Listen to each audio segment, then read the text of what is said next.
Hi folks, thanks for joining me for this week's still water pattern.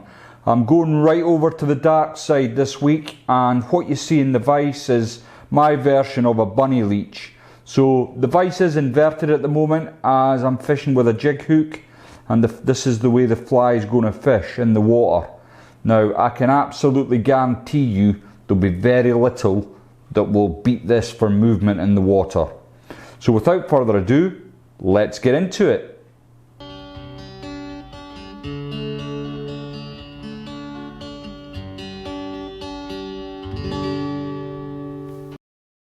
So the hook in the vise is a Hanak H480 barbless hook. It's at size 10 and this is the Jig Champion. It's a medium wire hook in black nickel. The thread I'm going to be using is from UTC. It's at 70 denier, and as you can see it's also black. Now the first thing to do then is prepare your material. So I'm using Zonker strip that I've got here. I think this one's from Wopsy, but I can't quite remember. What I do with my Zonker strips is I take them out the packet and I measure on the hide 4 centimeters from there to there. That's 4 centimeters. The next thing I do is at the end I just cut a little V into the Zonker. Now what that does, it just helps with the way it swims. So I've cut a little V into the end. Next, what I've got to do is take the hook out of the vise, and because the fly is going to swim upside down, as you noticed when I showed you it in the vise earlier, I want the Zonker strip to be that way, because that's how the fly is going to swim. Thanks for the sound effects, he says. So I've got a Zonker strip and my hook, and I'm placing it down, trying not to stab myself in the finger, onto the hook like that. So you can see it's gone through the hide and I've now got it into there. So I'll just get it back into the vise. Bear with me.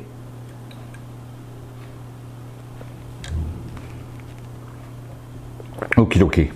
So I'll just go over that again in case you weren't clear. So I took the hook out, I've put a hole with the hook point through the Zonker strip. So it's now facing so that the fur is lying down.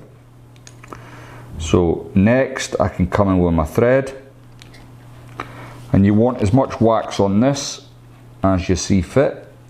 I'm going to get bags of wax on because you want to have a good bed of thread down. So cock your bead up so that it sits over the eye, because you definitely want this to swim upside down, and if you haven't got your bead placement correct then it will cause you a hindrance. Now for those that follow all my videos, the river patterns I do with jig hook beads, I build something that I call an on-ramp, and it's basically just to stop the bead moving because it gets on my nerves primarily. But on this fly I'm taking real care to build quite a big area. I can snap away my thread, and then I can bring my Zonker strip up to meet my on-ramp. I'm going to hold that into place, and slowly but surely I'm going to lock the Zonker strip down onto the hook. And then I'm going to come back to approximately where a barb would be on the hook. Now what to do with this is make sure that you have got it really lashed down. So plenty of wraps, don't worry about thickness, that's not going to be an issue with this fly. Just get plenty of wraps down and make sure that it's sitting right on the back, on the top of the shank. That's looking pretty good. So next I've got another bit of Zonker here, and all I've done to prepare this is I've cut again a V, but this time I've shaved away with scissors just a little bit, so it's nice and easy for me to catch in at the end here. So I'm going to come all the way back again.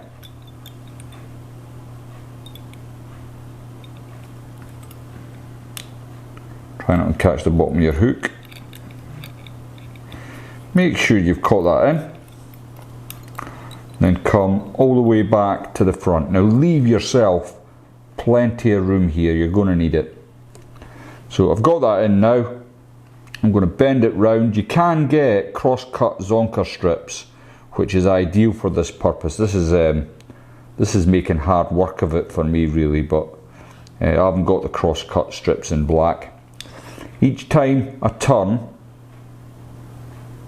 I'm just using my thumb and forefinger to stroke them fibres back.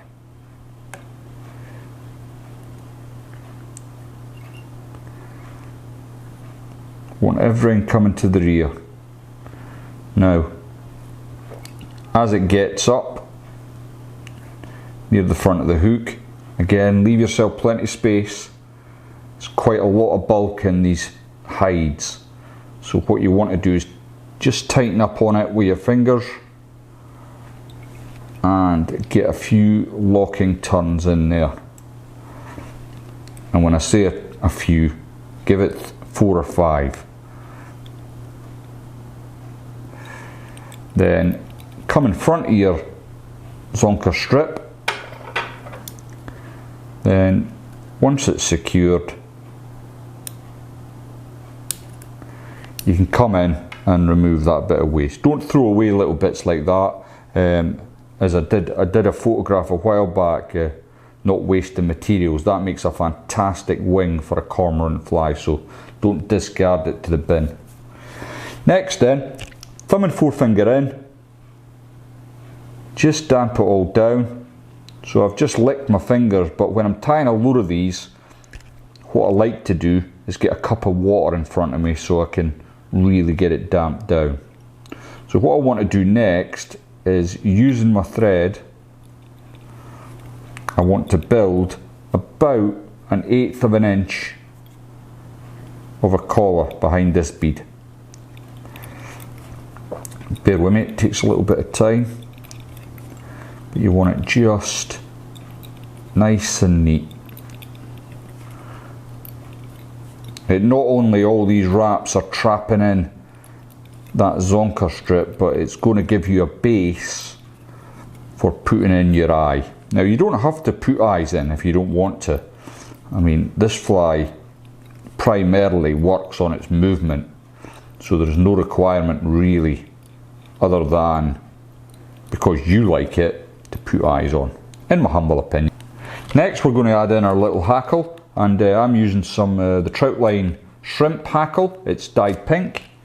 I've got one here, and what I'm going to do is just open up the feather so I've got it with a tag, then get it going the right way.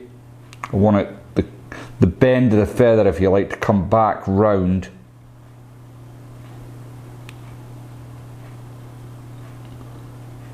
where my Zonker strip is. So once you've got that in place, a couple of turns in front of your tag, and I've got the tag on my side, which is nice because I can see what I'm doing, and remove it. Then what you're looking for is just one turn really. It's just a splash of colour, it's not going to be a huge big hackle, so if you can get one turn, just try and encourage them feathers to come back round like so, and then come over, trap that in,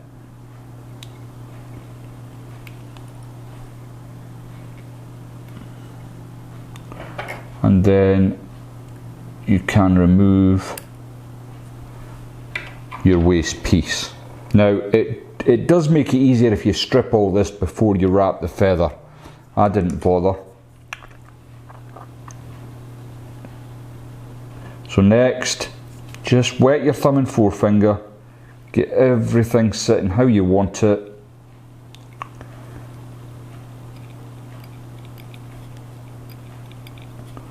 and make sure you've covered all your waste. And the fly tying is essentially finished now. So what you can do is come in with your whip finish tool and just 3-turn whip finish, and then remove your thread.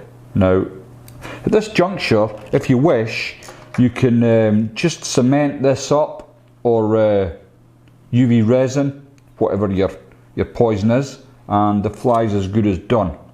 But I'm going to add some eyes, so if you want to stay and see how that's done, that's great. If not, you've got yourself a bunny leech there that's going to catch you lots of fish. Anyway, for those that are staying, first thing I'm going to do is add a layer of UV resin. I'm going to use the Solaris. Just carefully open up your vise and go around the thread collar you've made. Little layer of Solaris. This just gives you a base to start working on. Cure that off.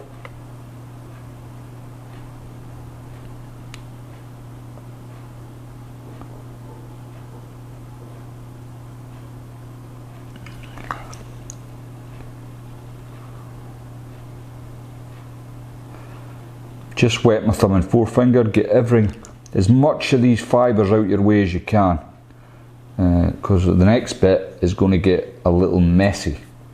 So what I'm going to do is tilt my vise on its side, and I'm going to come in with some black Troutline resin. Now it's quite thick stuff, this, and it does get everywhere, so always have a little rag on hand just to clean your fingers off when you're using it. So I'm going to dip my bodkin needle in, and what I want to do is get half and half here. So I'm going to try and get a little bit onto my bead,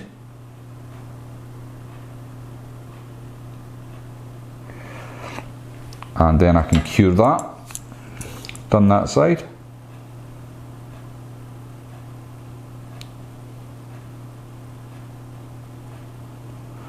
And then if I turn the vise round, apologies if it's going out of focus a bit, another little bit of resin on, and I'm going to go for half and half again. So half on the bead, half on my thread. Again, I can come in with my UV pen, cure that off.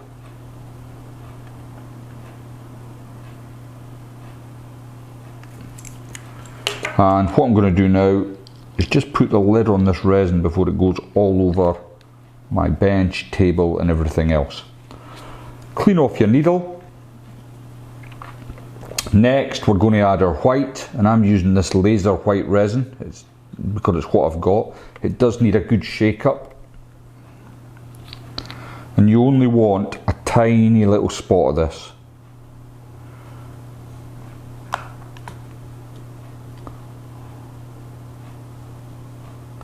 Just managed to get a thread in there, which I don't want, and I'm going to just get the tiniest spot on, and very quickly try and get my torch onto it to cure it. I don't know how well you can see, but I can really see that this lights up like a Christmas tree, the UV light. I'm going to come to the other side.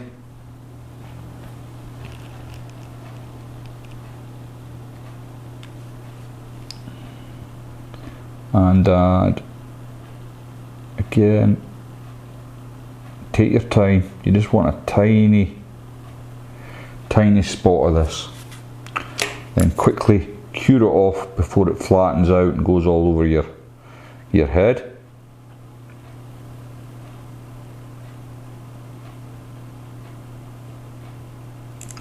And then to finish the whole thing off, We're back to our Solaris again,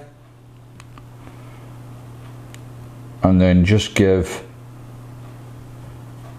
the whole head